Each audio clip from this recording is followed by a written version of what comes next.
अस्सलाम वालेकुम व्यूअर्स, मैं हूं आपका मेज़बान अब्दुर्रहमान।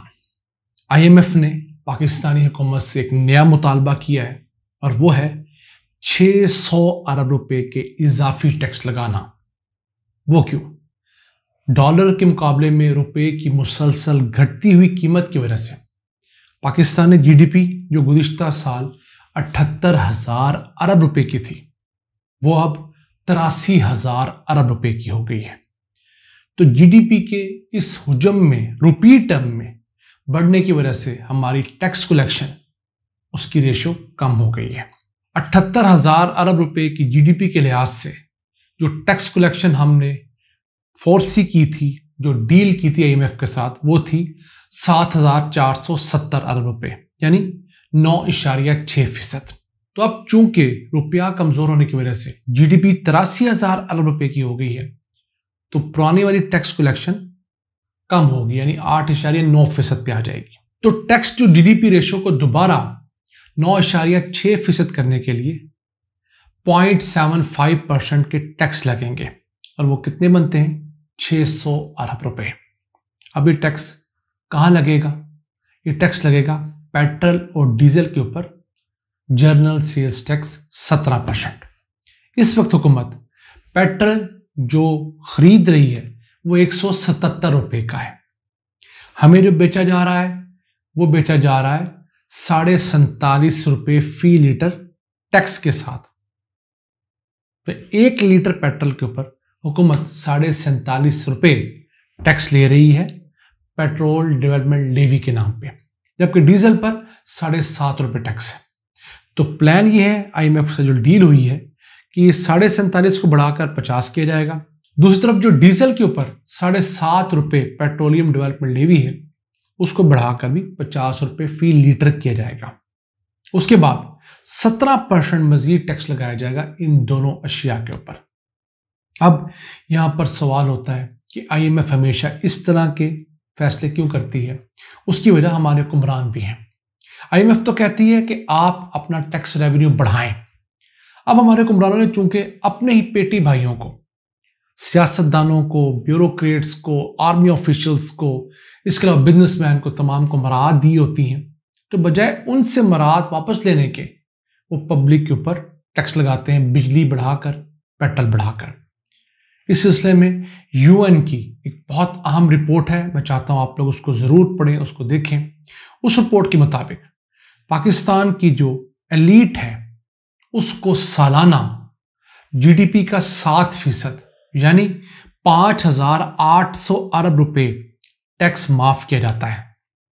उनके ऊपर टैक्स की शरह कम है, उनको मुख्तलिफ इंपोर्ट्स के ऊपर, एक्सपोर्ट्स के ऊपर रिलीफ दिया जाता है, उनके लिए टैक्स क्रेडिट जो है उसको आसान किया जाता है।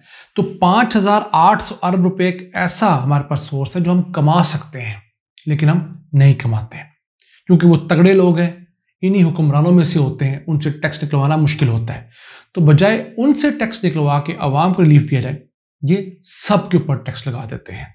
तो जो ऑलरेडी सुपर रिच हैं उनको थोड़ा महंगा पेट्रोल, डीजल, बिजली मिलेगी तो फर्क नहीं पड़ेगा। मेरे और आप और गरीब लोगों को जरूर फर्क पड़ेगा। अब इसहाक डार साहब दोबारा वजीर खजाना बने तो बड़ा माचो बन के उन्होंने कहा कि जनाब हम आईएमएफ से डील करेंगे आंखों में आंखें डालकर, बराबरी के लेवल पर, जिस तरह हमने 2013-14 में की। लेकिन एक चीज ये भूल गए कि उस दौर में अमेरिका को हमारी जरूरत थी अफगानिस्तान के लिए। अब हमें अमेरिका की जरूरत है, लेकिन अमेरिका को हमारी जरूरत नहीं है। और उस दौर में अमेरिका ने इसी वजह से आईएमएफ का प्रोग्राम नरम रखा था। हमें 18 मुख्तलिफ जगह पर वेवर्स दी गई थी, जिनमें टैक्स कलेक्शन बढ़ाना, अमीरों से टैक्स लेना और बिजली की कंपनियों को बेहतर करना और नुकसान में जाने वाले इदारे जो हैं उनकी इस्लाहात शामिल थी। तो उस वक्त नहीं करने का कहा गया, क्यों? हमसे मफाद था।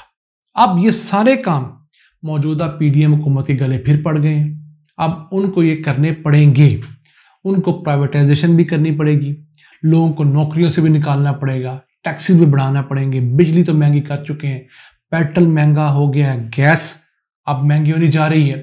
तो इस तमाम एपिसोड में हमारे पास कोई ऑप्शन नहीं है। और फिर मैंने जब पहली वीडियो की थी साग डार के आने के बाद, तो बहुत सारे लोगों ने तनकीद की थी। तो जनाब आपने देख लिया, साख डार के आने के बाद 12-13 दिन सिर्फ रुपया कमजोर हुआ, डॉलर तगड़ा हुआ, फिर रुपया जो है डॉलर वो 125 रुपये के तनासब से आ चुका है एवरेज पे। तो कहाँ गया वो साख डार का जादू का सारा सिस्टम जो डॉलर 200 रुपये से कम पे ला रहा था? पॉसिबल नहीं है। हमारे इतने वसाइल नहीं है, हमारी उतनी एक्सपोर्ट्स नहीं है, हमारी इंपोर्ट्स ज़्यादा हैं और हम पर बर्डन ज़्यादा है। हम उस पोजीशन में नहीं है कि डॉलर को टफ टाइम दे सकें। हाँ, हम अपने घर को ठीक करें जहाँ पर लीकेजेस हैं, तवानाई का महकमा, बिजली का महकमा, गैस का महकमा, इसमें चोरी रोकें, लाइन लॉसेस रोकें, जो जनरेशन है उसको सस्ता करें। इसके साथ साथ बाकी टैक्स इस्लाहात करें। जो हमने इस साल 7,470 अरब इकट्ठा करना है, इसको बढ़ाकर 10-12 हज़ार अरब तक ले जाएं। अमीरों से टैक्स निकलवाएं, मरात कम करें, तो तब जाकर हम इस डॉलर को 150 से भी नीचे ला सकते हैं। लेकिन जब तक हम अमीरों को मरात देते रहेंगे, कभी बिल्डर्स को मरात देंगे, कभी एक्सपोर्टर्स को मरात देंगे, कभी अपने बड़े बड़े किसानों को देंगे, वडेरों को देंगे, सनतकारों को देंगे, तब तक हम अपने मुल्क में डॉलर को कंट्रोल नहीं कर सकते, मुल्क के रिजर्व्स नहीं बढ़ सकते और हम सुख का सांस नहीं ले सकते। तो नाज़रीन, आज के एपिसोड इसी दुखी दिल के साथ कि आगे हालात मुश्किल नजर आ रहे हैं। क्यों? हुकूमत जो करने के काम है, जो मुश्किल असल में फैसले लेने चाहिए कि जहां सर्जरी की जरूरत है वहां बाकायदा सर्जरी की जाए, वो नहीं कर रही। अभी भी पैनाडोल के जरिए या टीका लगा के, स्टीरॉयड लगा के काम चलाने की कोशिश कर रही है। ज्यादा देर तक ये काम नहीं चलेगा। अपने मेजबान अब्दुल रहमान को इजाजत दीजिए। अल्लाह ने के पान।